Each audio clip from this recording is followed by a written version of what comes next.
I'm Mark Seifter. And I'm Linda Zayas Palmer. And this is Arcane Mark.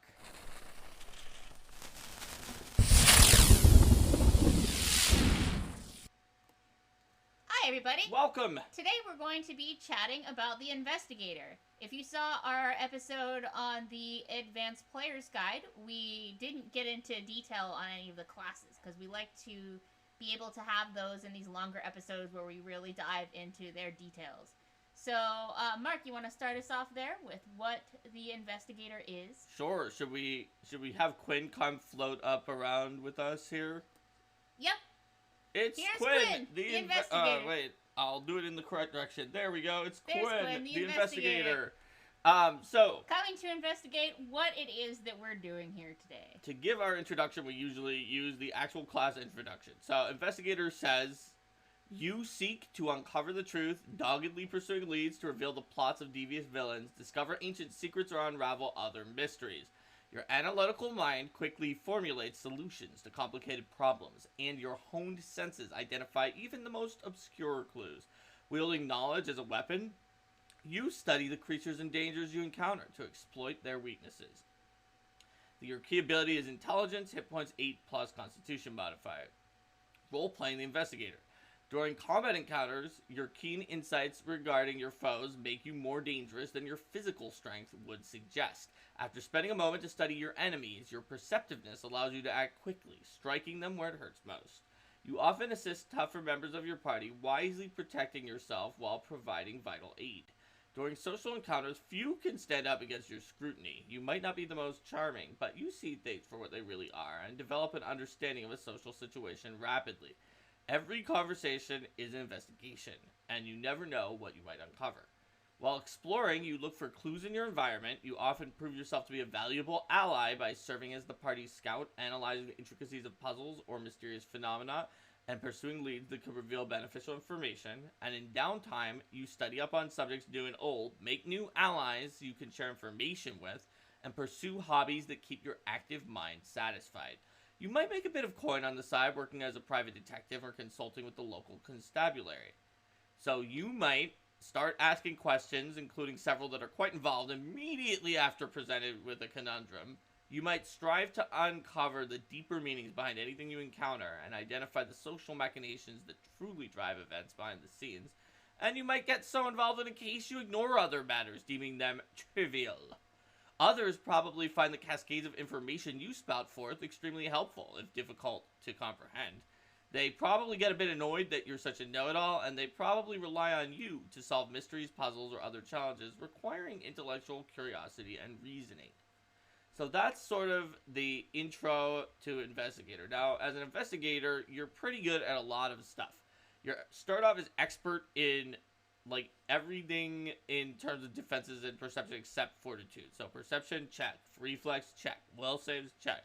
Fortitude, no. You're trained in the society skill. Naturally. One or more skills determined by your methodology, which that's elementary as well, Linda. And then an additional number of skills equal to 4 plus your intelligence modifier, which, since your intelligence modifier is very high. Yes, it is in fact your key ability score is going to be a lot of skills. You're trained in all simple and martial weapons and unarmed attacks.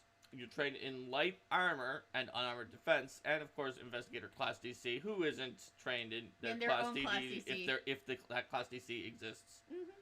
And at first level, you also get a bunch of stuff.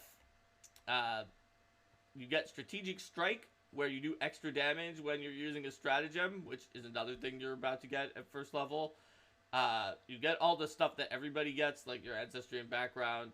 On the case, where you go on the case and you can pursue a lead, spending 1 minute to examine some details and be like, this lead is the lead I'm paying attention to, and you get bonuses on perception checks to investigate it, and skill checks that are usually like intelligence, wisdom, and charisma skills.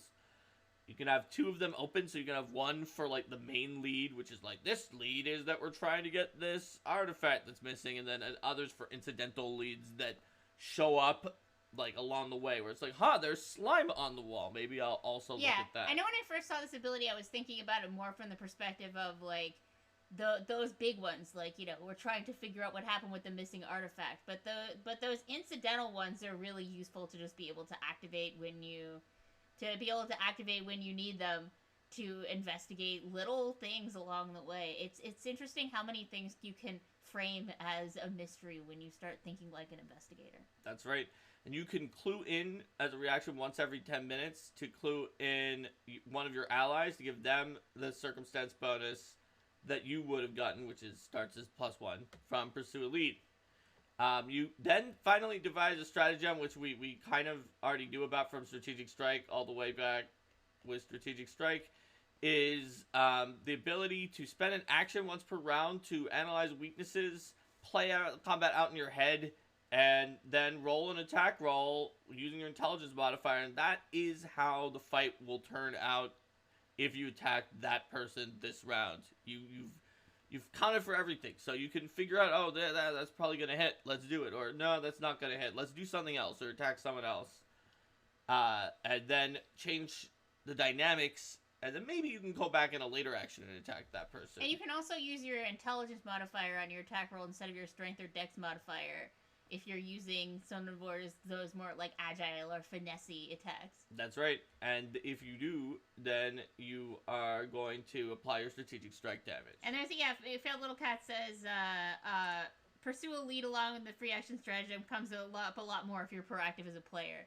That's correct. Yes, because for sure. The stratagem goes from one action to free action if you're pursuing a lead that directly makes that creature the subject of your lead. And usually that means that if you've got the big thing, like the artifact being missing, then the boss who stole it is probably the thing that is the part of your lead. Because Pursued Lead says it's typically a single creature, item, or small location. Yeah. So then it's pretty convenient that when you set up that big one, it's pretty much always going to trigger on the hardest combat encounter. Most likely. And then there's you're like, oh, there was slime on the wall, and then ooze monsters attack later, and you're like, oh, well, there you go. That little one led to the ooze monsters. So you can usually juggle them well. Yeah, definitely when you're being an investigator, you're going to want to take the time to analyze your environment wherever you go to see what kinds of clues would let you first of all make sense of the situation as a player, but also activate your class abilities. Yep. Joe says if the stratagem roll is bad, you can just target someone else to trash the bad roll.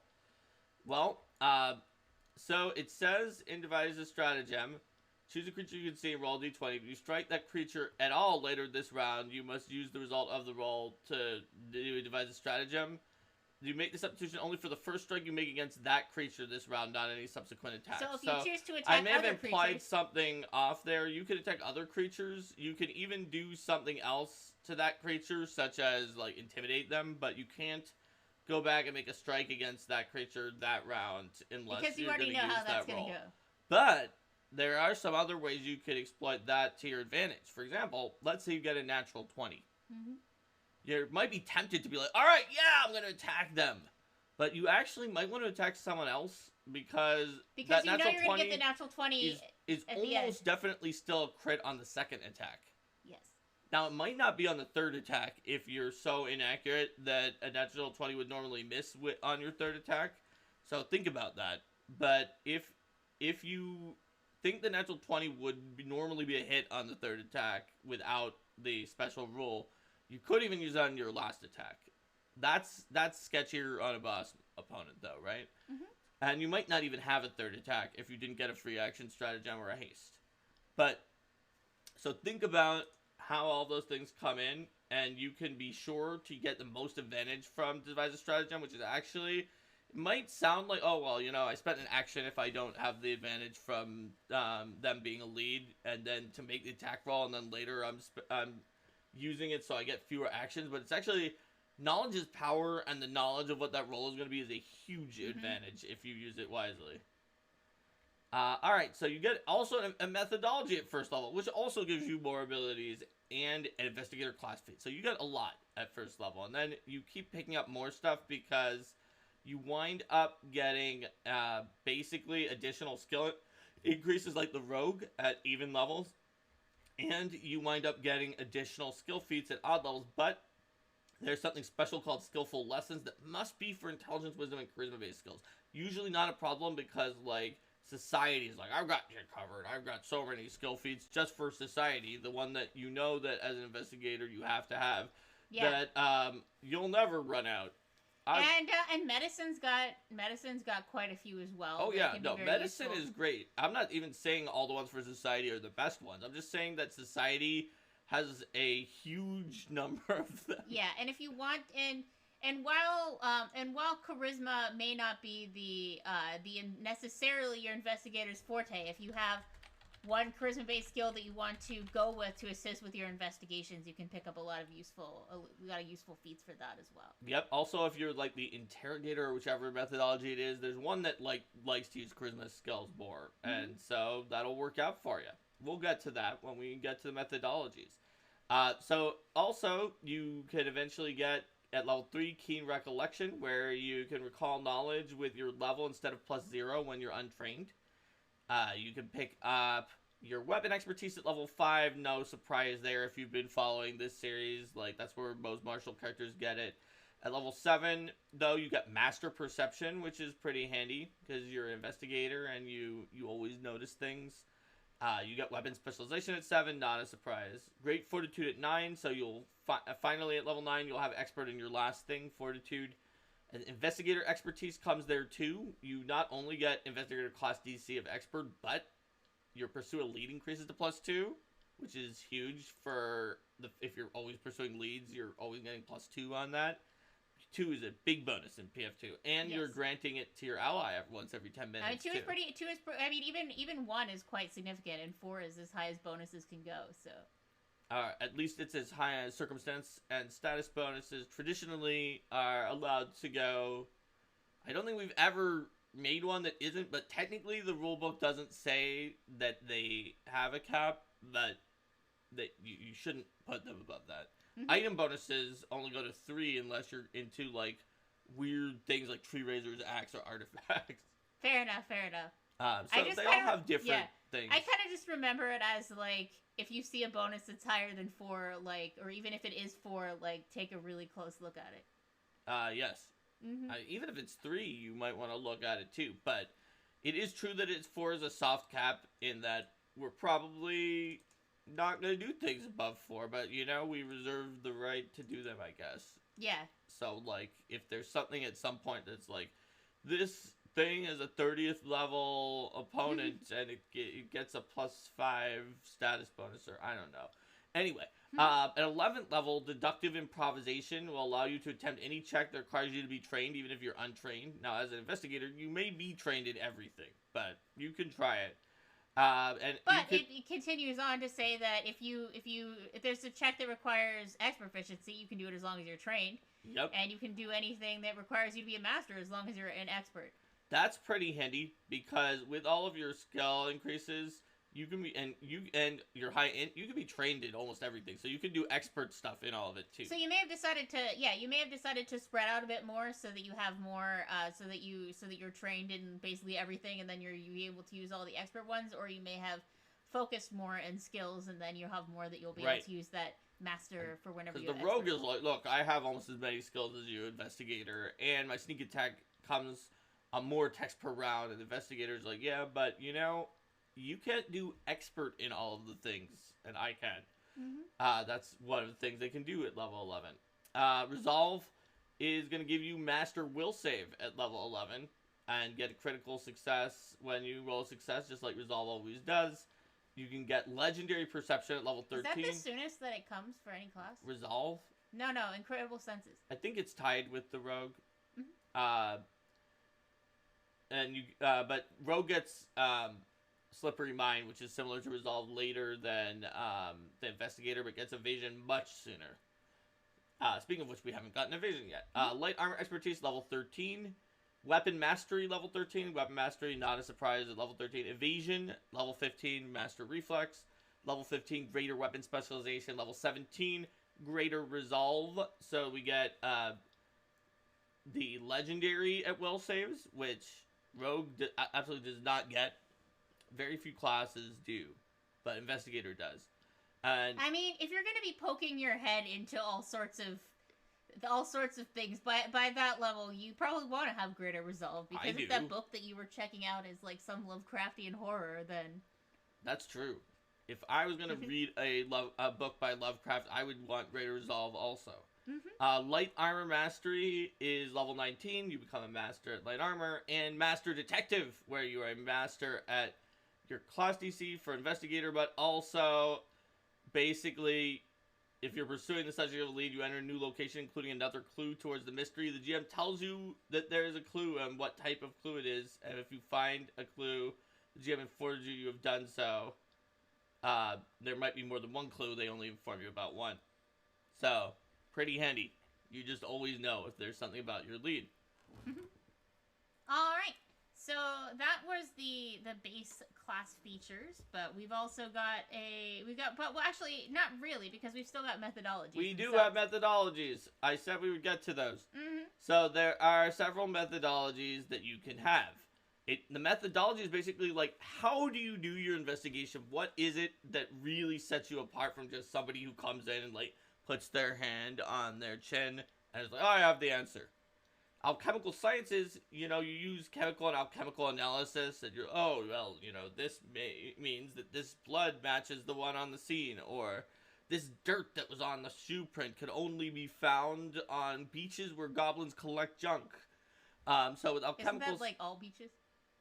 Well, there aren't always goblins.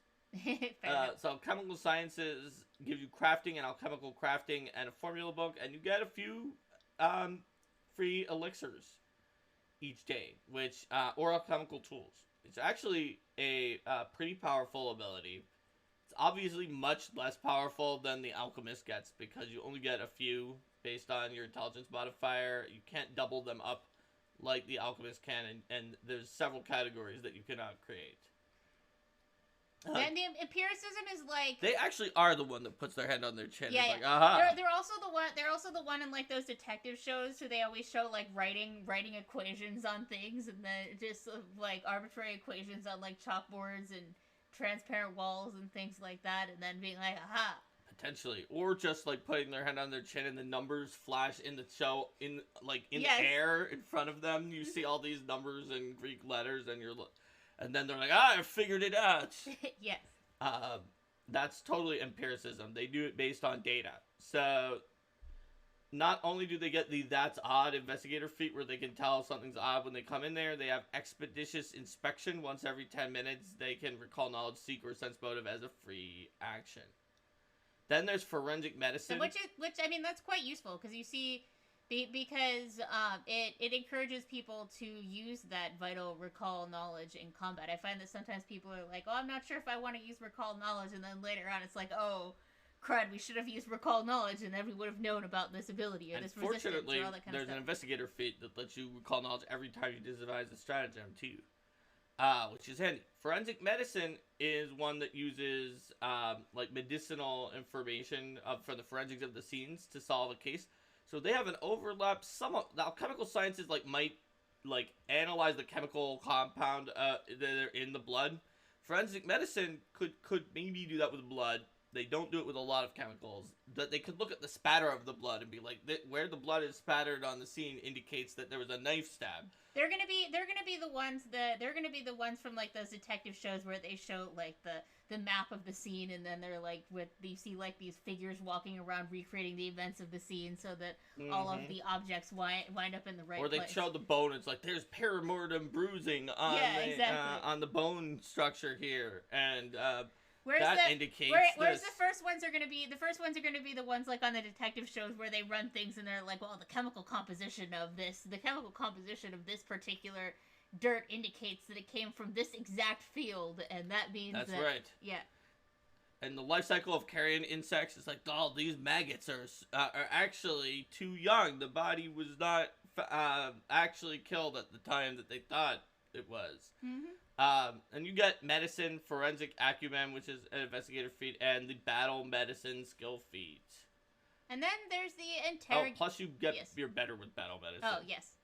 On a success, they recover additional hit points equal to your level and become temper immune for only an hour, not a day.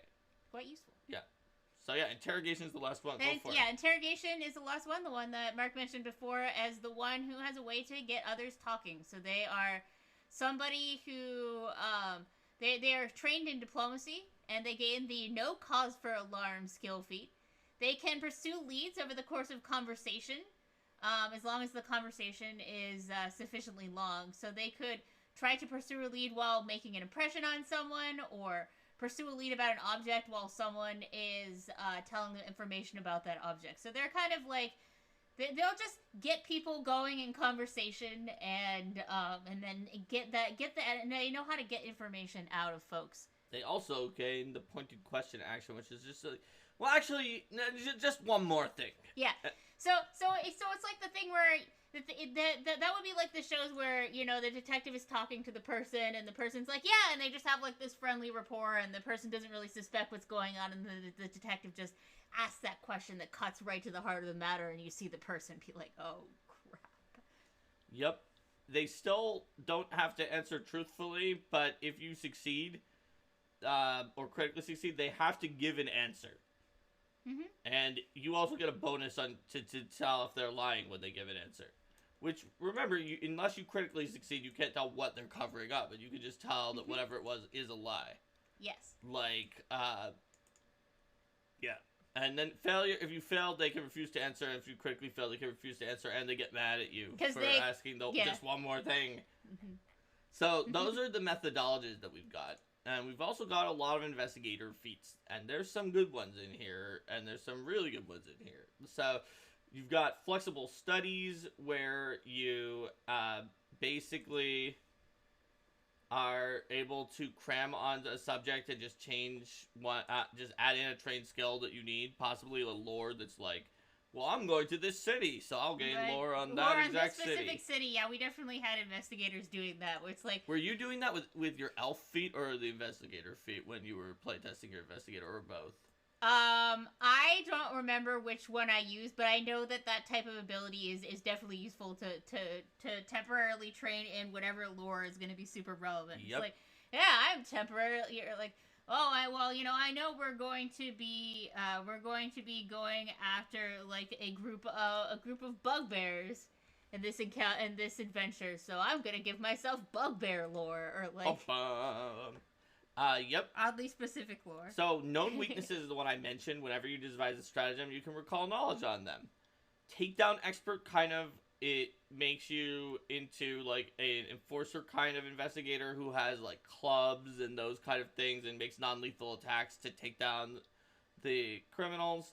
That's Odd is the one that Empiricist automatically gets. Whenever you enter a new location, you immediately notice one thing that's out of the ordinary. The GM determines what it is, and lets you know. And PFS note, yes. GM should provide a character with the That's Odd Investigator feat a hint whenever the character enters a room with hidden aspects, specifically with regard to hidden passageways such as scuff marks near a bookcase. It's actually a swinging door, creatures or hazards such as drippage on the floor from an unseen fungus growing on the rafters, or valuables such as bunched carpet over a secret compartment in the floor that contains a bag of points. The GM does not need to provide clues for rooms that have no significant secrets or hidden features. These clues should indicate only that the character should investigate a given section of the room, not let them automatically uncover the hidden element or provide any additional information beyond signaling its presence. Yes. Well, we had that It's like longer than the feat. It says the same things that the feet say, but with more examples. Yes, it has more examples, and I think one of the operative sentences there, the GM doesn't have to provide clues if the room has no significant secret or hidden feature, basically telling GMs they don't have to, like, invent new things that aren't in the adventure. Yep. To say, technically the feat says the GM determines what it is or whether there's nothing reasonable to pick up. Mm-hmm. It's a paraphrase that between the two of them, you have a better chance of figuring it out because you get two chances. Well, it was enough GM discretion that we figured, like, giving some more examples and types would make it a little bit easier for organized play GMs who tend to prefer having that strong sense of, like, what exactly should we do here, and that sense of table consistency as well. Mm-hmm. Mm-hmm. So, let's see. There is Trap Finder, the same one that the Rogue has. Very nice. Lets you, like, kind of not even need to be searching to find traps. Underworld Investigator, where you've got underworld lore and you pursue a lead on thievery to investigate your subject because you kind of use illegal means to investigate, such as stealing a clue or using pick a lock to open a safe. Well, Failed Little Cat in chat is saying that clarification helped a lot. Yeah. It seems like it might, because it gives you 2 chances to understand the feat with the sort of 2 wordings of it. Athletic Strategist is an interesting one because you can use Devise a Stratagem on Disarm, Grapple, Shove, and Trip, but you must use it on Disarm, Grapple, Shove, or Trip if you have the feat. So you can't be like, oh, well, my roll is bad, so I'll grapple them. But you can be, my roll is good, so I'll pin them automatically. So, it's an interesting state change. Red Herring is a fun one. You basically can avoid red herrings. It's not one where like you actually. It's not one where you're like Freddy in Pup Named Scooby-Doo and you're just like, constantly it's red herring and you're always wrong. One time it was red herring though. That's true. The biker ghost. Spoilers for Pup Named Scooby-Doo. I wasn't gonna say which. When you pursue a lead, basically, if red herring is honestly sometimes also helpful to the GM. So like sometimes the GM is just describing things and is like, and there's like a crate in the back of the room, and the players are like, oh, Chekhov's crate. This crate is the most important thing ever determined. The crate being there means Creighton Shane was the villain because his name starts with crate. I'm gonna pursue a lead on the crate, and the GM can be like, this crate is just there. Yeah, it's not involved. And that's what red herring is. Anytime you pursue a lead, the GM must tell you if the crate is inconsequential, which does mean that if you think you're not going to pursue any other lead for 10 minutes, you might as well pursue something to see if the GM's like, yeah. Oh, you're like, I think this crate is inconsequential, but you know what? I'm not going to pursue anything else. So crate, and the GM's like, I'm not saying anything. You're like, wait, you aren't going to say wait, the crate is important. It is Creighton Shane. I'm not saying it's Creighton Shane, just that it's not a red herring. Well, but the fact that you can only the fact that it still can only happen once every 10 minutes means that the player can't just go around pointing at literally everything in the room, being like, "Is that consequential? Is that consequential? Is that consequential? Oh, this is consequential." Shared Stratagem lets you basically, when you hit a creature, when you use your Devise a Stratagem, you can designate an ally, and the creature becomes flat-footed to that ally. You can make the rogue your friend. Your example there made me think about a group kind of like an investigator using like a binary search on a warehouse full of crates, being like, is this half of crates consequential? Because it specifically said in Pursue a Lead is usually one object, one creature, or like a small area where a crime may have happened. So you can't just do that. Even if you said, is the warehouse consequential, you could say the warehouse, but it has to be like a reasonable self-contained area, one creature, one object. You can't be like, is this thing that I drew in the map that's like an eighth of the warehouse consequential? I'm glad that doesn't work. You can go creature by creature or object by object. But also, red herring means it just is completely inconsequential. It doesn't mean that it's like, if you don't get it, doesn't mean it's guilty. So, like, if you're in a murder mystery and you point to each person that's one of the suspects, they're probably not going to get red herring on any of them because they're consequential even if they're not the killer, right? Yeah, because they're involved. They're going to be involved in some way. Unless you're like, okay, I'm pointing to this nameless maid who just delivered something in my Hell Knight's feast that I went to. Her, is she consequential? It's like, why are you even updating this PF1 scenario to PF2? Okay, not a red herring. What? She literally had no name.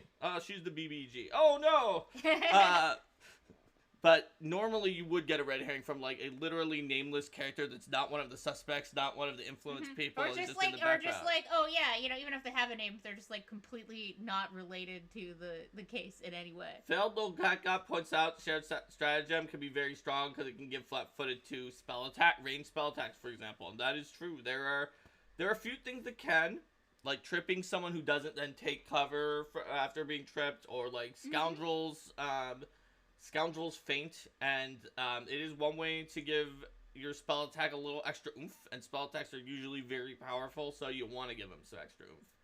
I've definitely seen our Investigator do that. So let's see. Solid Lead lets you kind of, when your case splits into smaller mysteries once per day, You can designate a lead that you stop pursuing as a solid lead after you're like, oh, I have to third one. That's too many. I'll stop pursuing this really obviously BBEG one, and it's my solid lead for the day, and I can always change back to it as a single action when I'm done. So basically, essentially, if you correctly pick the one that's going to be the last one, this will allow you to have 3 leads that day, because you could just always have the 2 small leads and then go back to the big lead whenever you need it. Whenever you're done, whenever you're like, okay, the slimes are dead, I obviously don't need the slimes. It essentially lets you have 3, but in a, not just a, oh, you get 3, but in a very story sense way.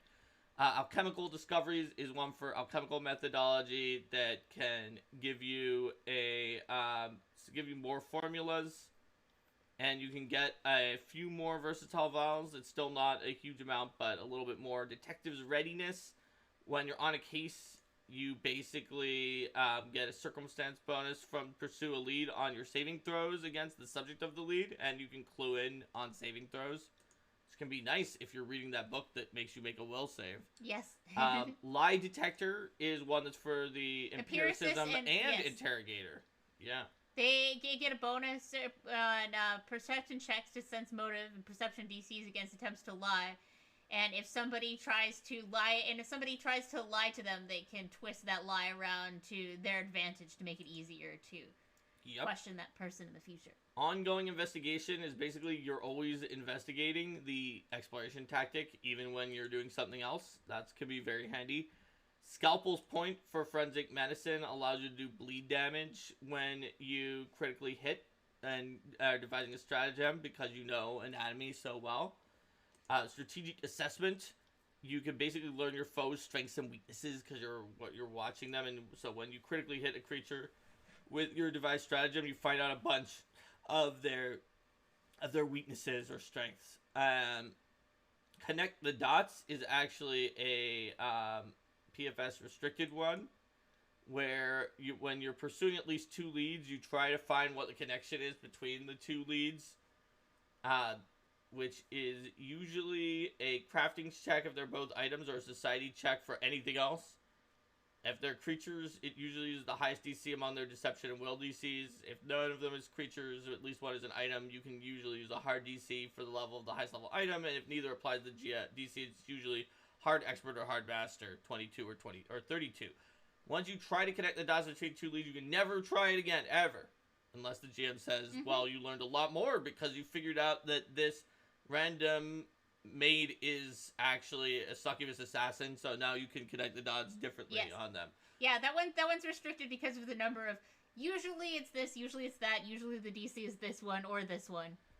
Yep, and you can basically tell if they're connected or not, and if you critically succeed, you could tell if there are like one specific way in which they're connected, which is not necessarily the way that's like most damning and like ends the entire investigation, but one way. And Jim says Scalpel's point is basically pseudo crit specialization for investigators because they otherwise don't get it. That's true. Also, investigators love owlbear claws. Predictive purchase is a chain for investigators to use the prescient planner and prescient consumable feeds better than anyone else, except mastermind rogues who do something similar. You just pull out items that you want that you've thought about it ahead of time. Of course I brought this to this mission. Thorough research. When you succeed at recall knowledge, you learn additional facts about the subject, kind of like a critical success normally does. And on a critical success, you gain even more additional information or context at the GM's discretion. The reason it's at the GM's discretion is that most GMs probably should give you more, but the GM doesn't have to in case they're running a prepared module and they're not, like, confident about giving more information on something that has very specific things for success and critical success. They could just be like, sorry, I'm just going to give you the critical success entry. But on a success, they could give you the critical success to get some more information, and that way they don't have to come up with anything new, but hopefully they will. Blind Fight is one that a bunch of classes have that make you better at fighting things that are concealed or hidden. Clue Them All In lets you clue in all your allies when you use Clue Them In. So they all get a bonus on a check to investigate, or if you have that other one for saving throws, you can give them all a bonus on their saving throw. Hi, Adam Generator. Whodunit, which is Also PFS restricted. Once per day, carefully consider your case, narrow down the details, pursue a lead, spend 10 minutes instead of 1, asking 2 questions of the GM as you complete the activity. The GM must answer truthfully with yes or no. If the answer would be misleading or have no practical applications, can answer immaterial. You can't use it more than once on the same lead, even across different days. Questions can be like, was this clue that I found here left by a creature trait, such as humanoid, undead, or dwarf? The trait must be accurate at the time the clue was left. Was the clue left within the last hour? Was the clue left within the last day? Was the creature that left the clue in a heightened emotional state when it left the clue? Did the creature attempt to conceal this clue? Yeah.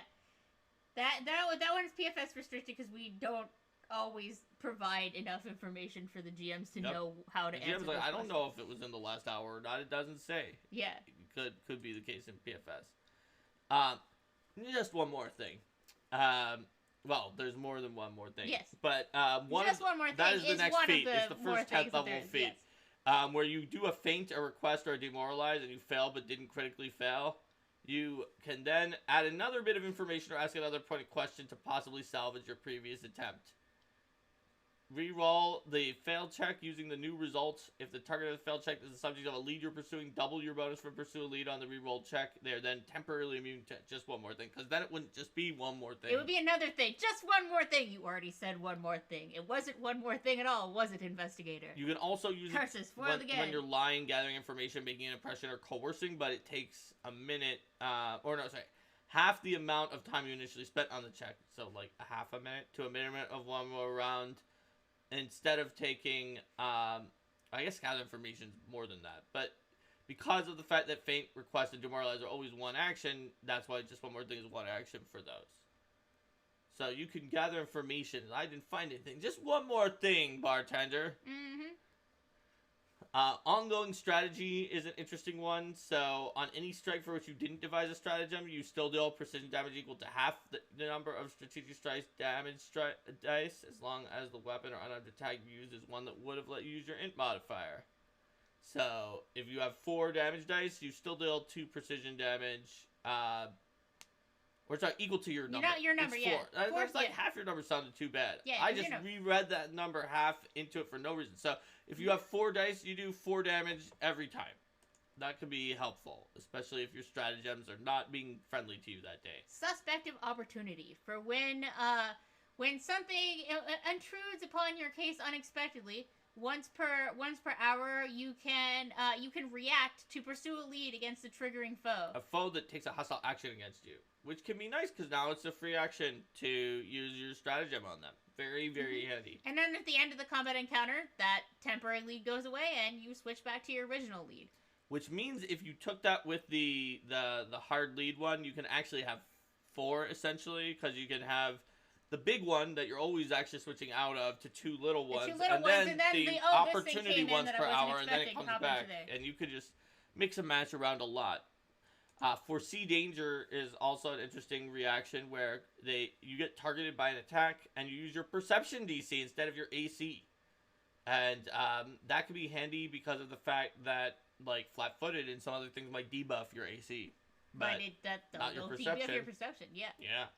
And your perception DC is also usually going to be better unless your wisdom is really tanked.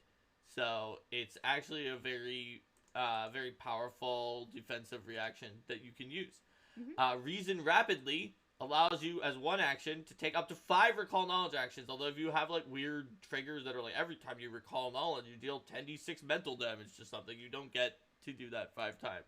Also, why would we make something that does 10d6 mental damage every time you recall? I don't know, but you're protected against it. All right, plot the future, which is also PFS restricted.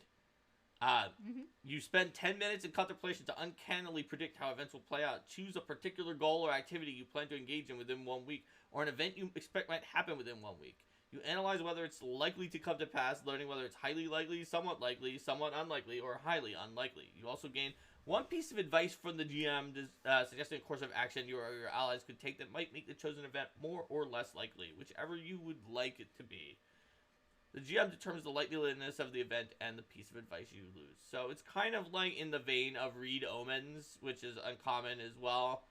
And it is uncommon. Like some of these other restrictive ones, I believe were not Whodunit is also is also uncommon. So a lot of these restricted ones are connect the dots is uncommon. Uncommon. We sometimes put restricted on uncommon things too, because that's a signal both to other folks and to ourselves that we've noted something is likely to possibly cause like an issue, and so when we're looking through for what uncommon options we would and there are ones that we noted could cause an issue too. Yeah. And sometimes in some cases I think you guys might have seen one of them, and like we had noted two of them as uncommon. And you're like, this is also pretty tricky, and then we were like, yeah, but this should be uncommon.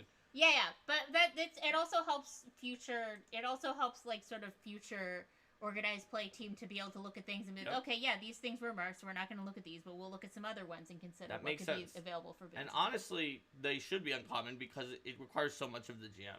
Yeah. Sense the Unseen is one that also Rangers and Rogues have that lets you basically, as a reaction, you when you fail check to seek, you basically sense the undetected creature in the area you're seeking, and they're only hidden to you, which is kind of like a success. Mm-hmm. Usually you need a critical success to let you actually see them directly, if they were unseen.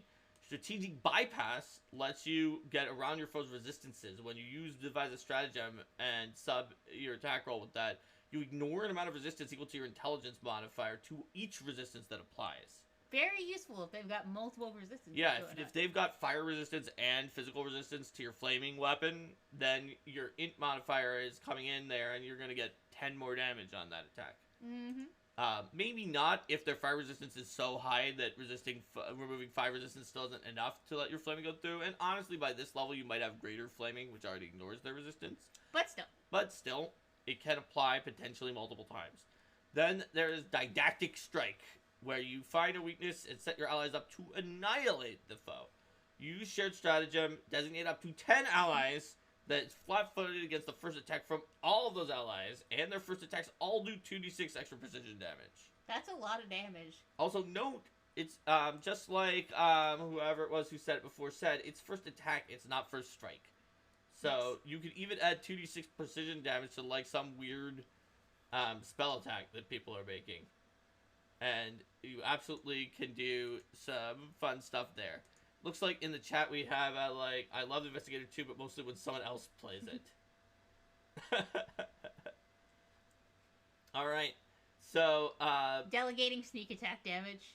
Delegating all that sneak attack damage. You don't have it, but everybody else does. Implausible Purchase is the final straw on Investigator's ridiculous purchases, where you can just be in the middle of the desert, and you just continually pull things out of your pack. He's like, oh yes, of course I had a periscope. That's what we all knew that we needed. But how did you know how did you know that we were going to fall into a portal to the plane of water in the middle of the desert? Of course we needed a periscope. We were in the desert. Why would the desert be a desert?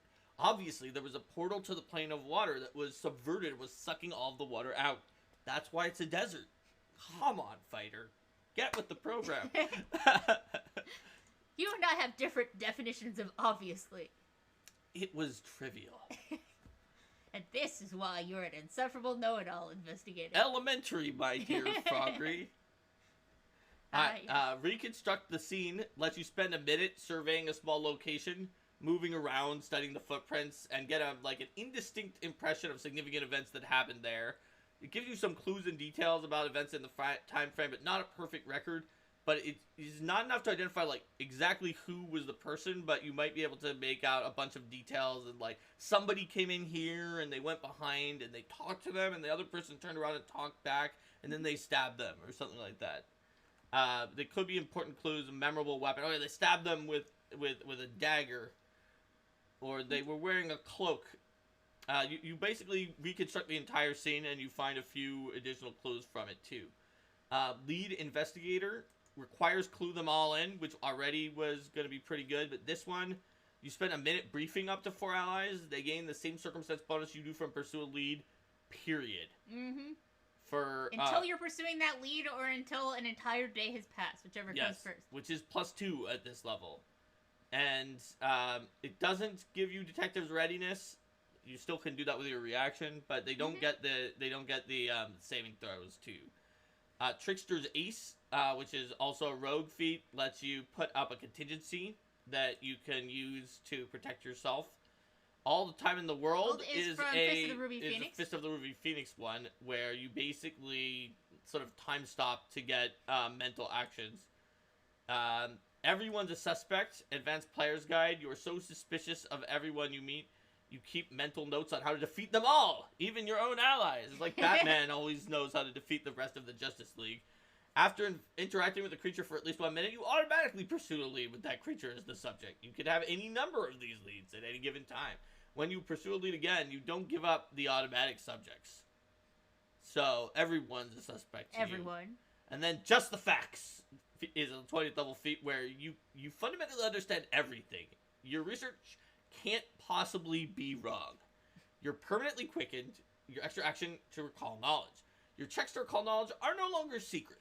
When you recall knowledge, you use the outcome 1 degree of success better than the result of your check, which means you can't critically fail, which means you can't be wrong. If effects such as dubious knowledge would give you inaccurate information from your recall knowledge check, because you critically failed and became a failure, you know which of the information is inaccurate, because you can't be wrong. So you can be like, well, you know, rumors were saying that this dragon breathes fire and that also it's weak against salt. But the salt thing is obviously false, so we know that it breathes fire. And if your ally recalls knowledge and gains false information, you know that they're wrong. You know that they're wrong. You know that they're wrong, and which probably makes you really obnoxious to them. This is the true know-it-all. So they're like, it's like the investigator, you roll, and you're like, oh, you know, I critically failed. I don't actually know this. Do you know it, Bard? And Bard is like, well, actually, yes, I know that this lich's true weakness was her love for her wife. And then the investigator's like, wrong. And Bard's like, do you know it? What it actually is? No, but that's wrong.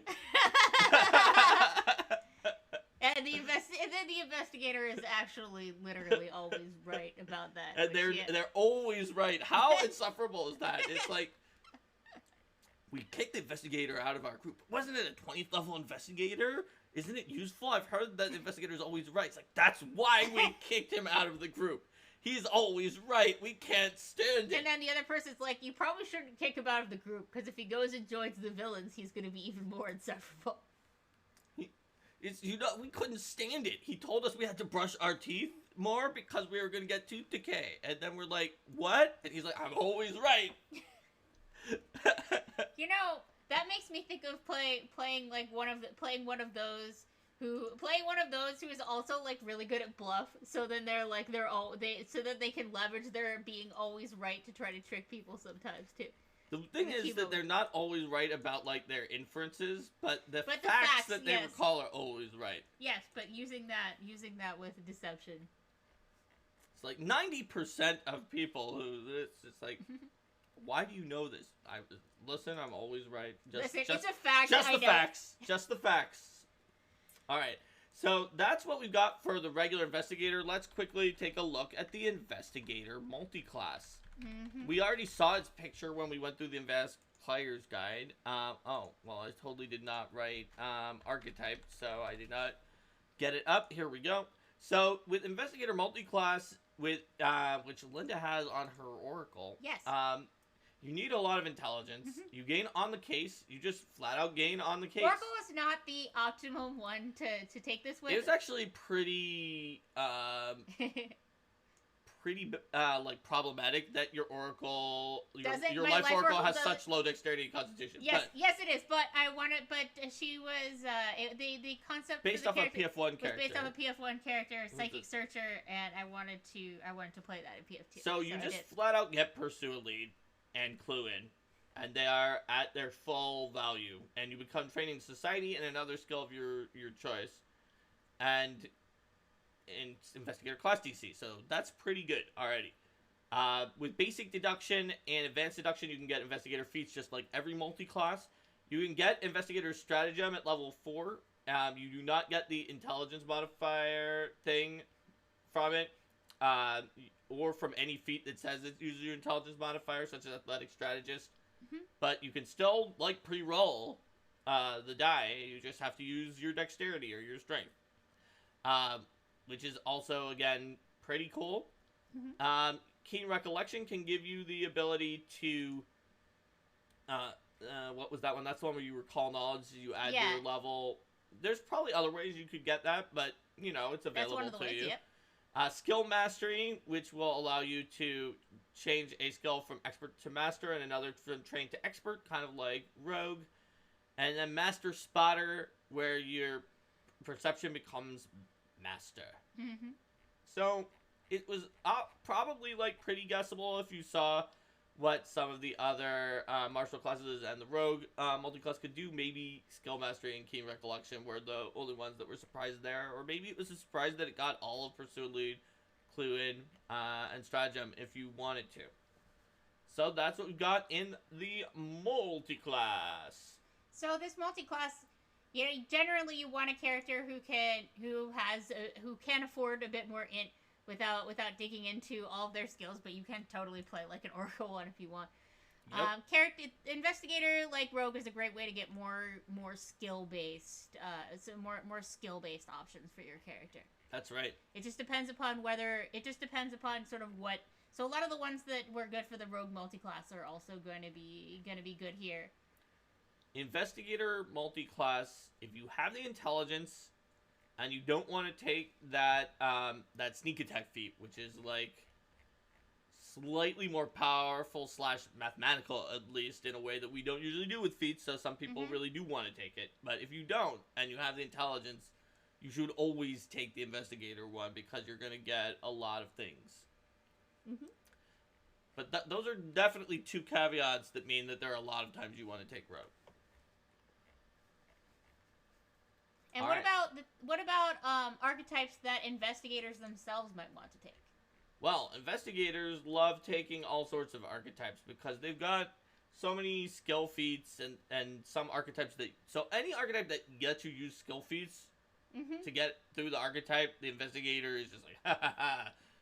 So things like medic for the forensic investigator is not only a no-brainer that you might want more medicine things, but also you can go through the medic archetype like this.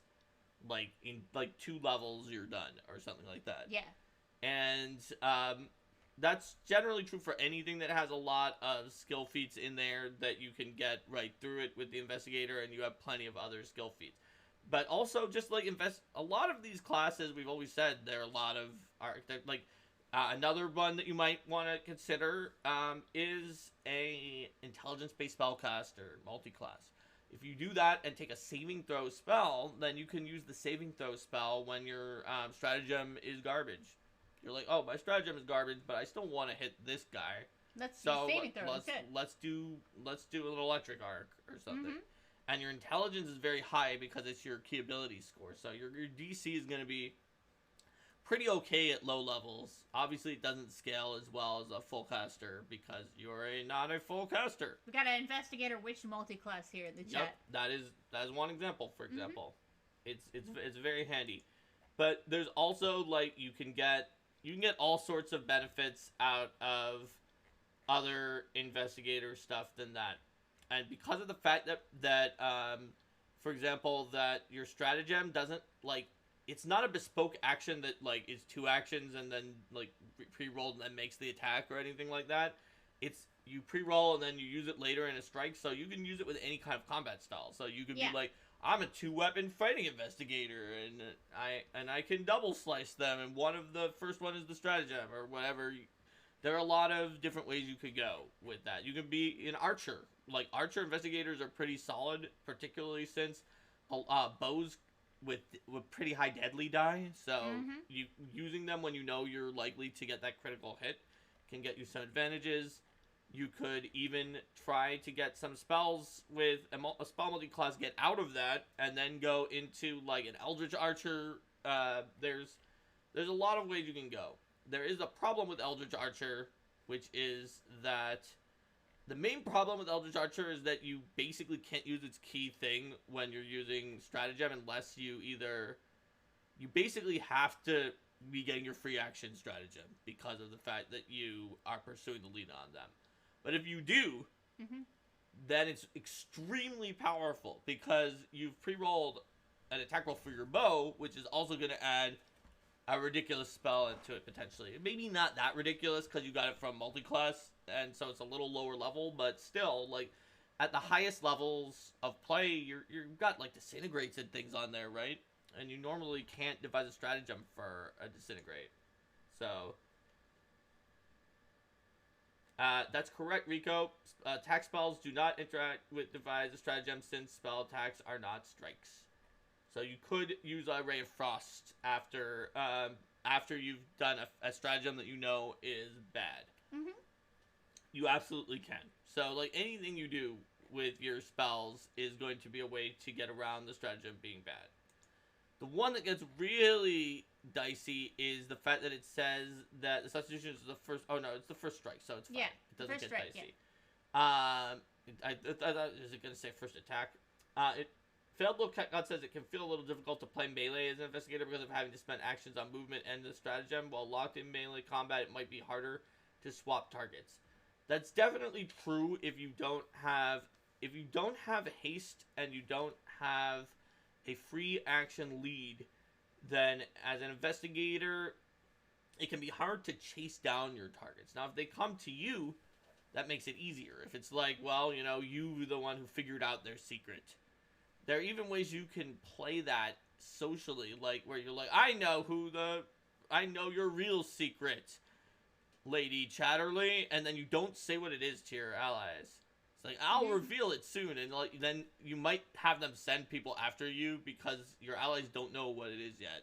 Yes. Just be like, I don't care what happens, kill that investigator, and then, well, then you have things in melee. It might not be what you really want because you have 8 hit points per level and not a huge amount of tankiness, but there is a reaction that you can take that we talked about to use your perception for instead of your AC. So there are ways to do it, and there are ways to get yourself extra actions to move, but you do have to be careful about it. And obviously archery does not have to be careful about it and can pretty reliably do more things. Whereas with melee, you might have to, if you don't have a case, you might have to, you know, move, stratagem, attack every time something's moving away and only get the one attack, basically. Yeah. So take that into account for your investigator, and you can take it into account with the types of feats you get too. So you could try to get a feat that gives you more movement, for example.